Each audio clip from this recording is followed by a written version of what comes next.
Formed while still at school in Downpatrick, Northern Ireland in 1992, Ash have since twice topped the UK album charts and have seen Britpop come and go as they go quite simply from strength to strength.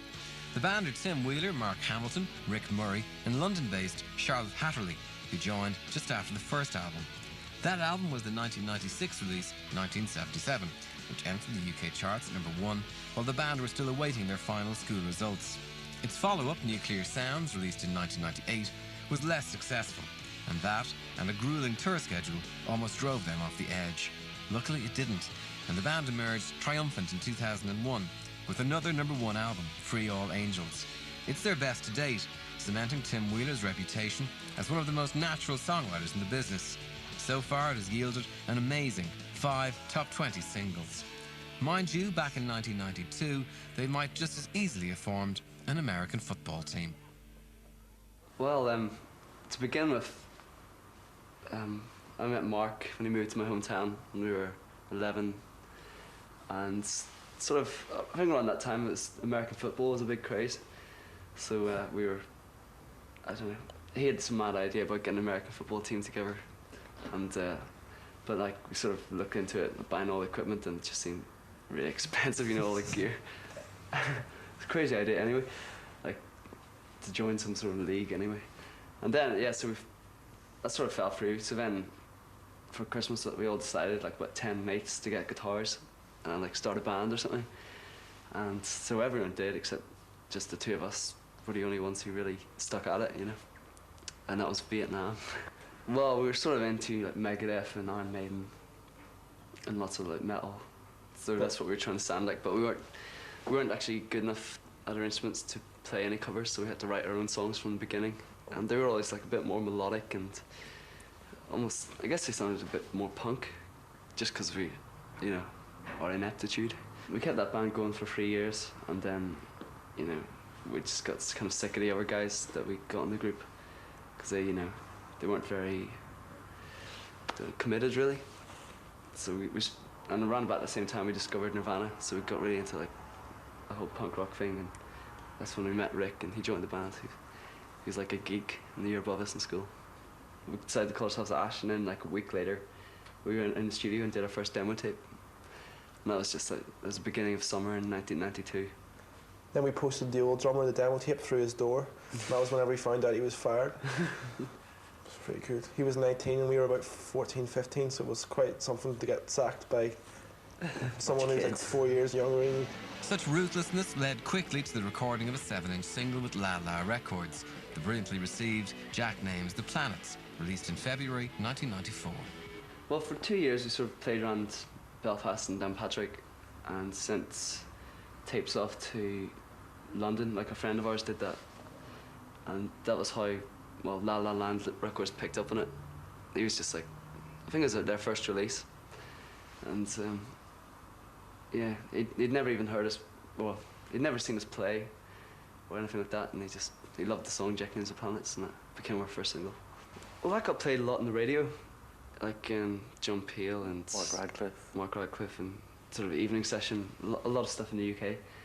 So that, yeah, there was a little bit of a buzz, and we were still at school, so during our Easter holidays we went over and did like about 7 gigs in London, and pretty much all the A&R men came down, but just one was interested, and that was Infectious Records. It seemed like a good idea. So we signed for £12,000. When I finished my A-levels, we signed, we went over to London, and within a week we recorded a trailer mini album. We mixed that, we spent the summer touring all around, all the little toilets. Yeah, me and Mark were still at school, so Rick went to university for a year just to like buy time. Still extremely young, the band's first support tour raised eyebrows at home as they were chosen to support the worldly wise and all-female media darlings Elastica.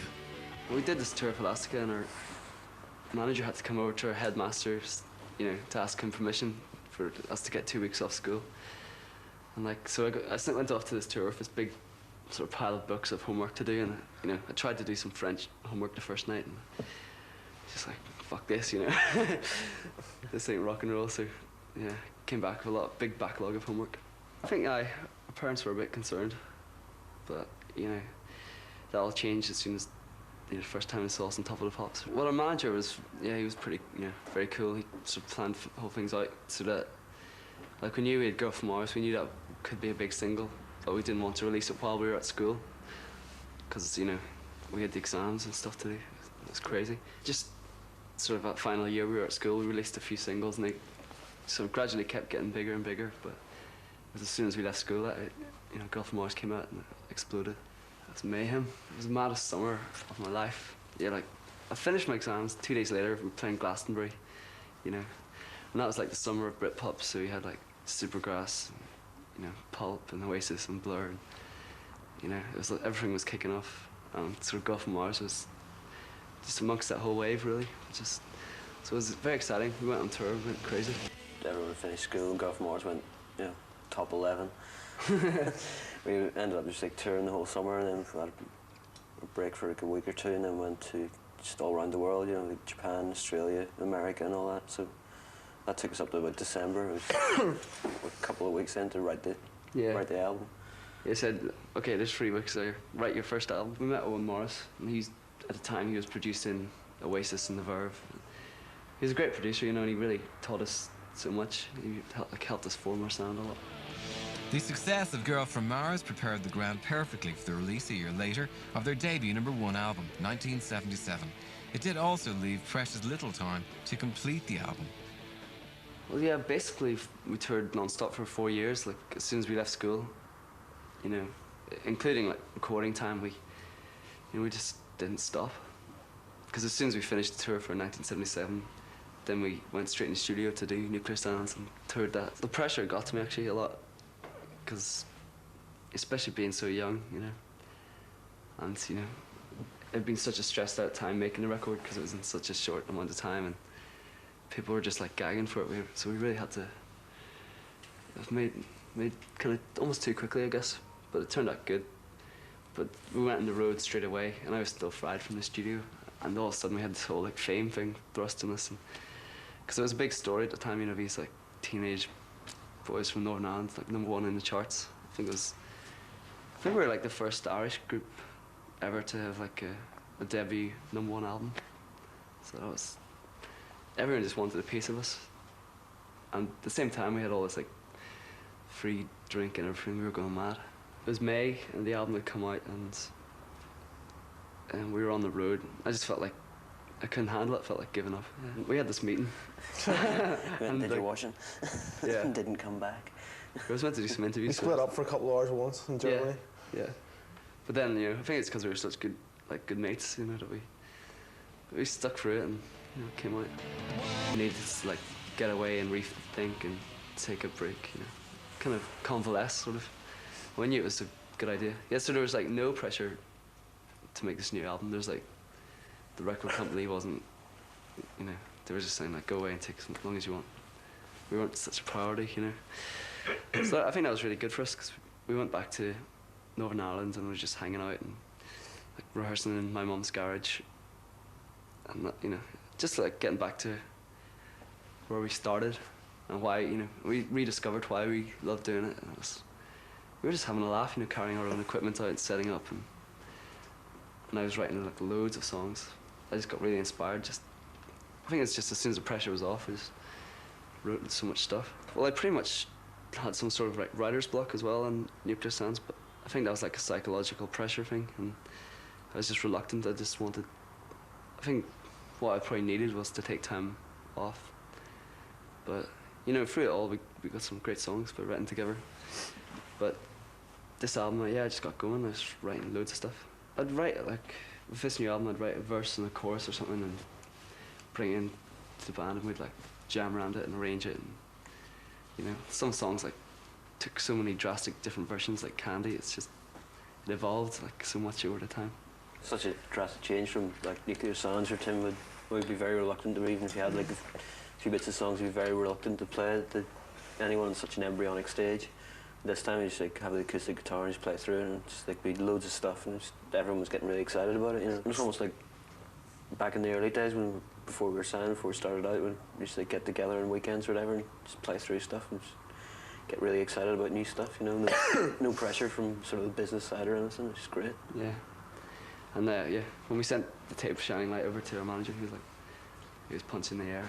You know, he reckoned we had our comeback sorted out.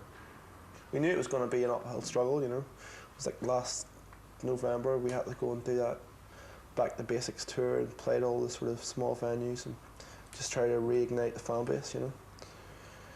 And we've been reintroducing ourselves really all year. Yeah, it's been like it's been we've worked so hard this year to kind of get it back, but you know it's cool. And the musical climate as well at the start of the year it's very different to what it like had been 5 years ago, whatever. The guitar bands just weren't getting in the charts. It was kind of dominated by manufactured stuff. So, but luckily, like whenever Shining Light came out, it was sort of all the American rock stuff was starting to get played in the radio. So, you know, guitar music was sort of coming back in. I think people like the positivity of it, you know, as well. Free All Angels, the band's third album, was released in early 2001. It marked a triumphant return to form. You could argue it's almost all singles. To date, 5 have been hits. Yeah.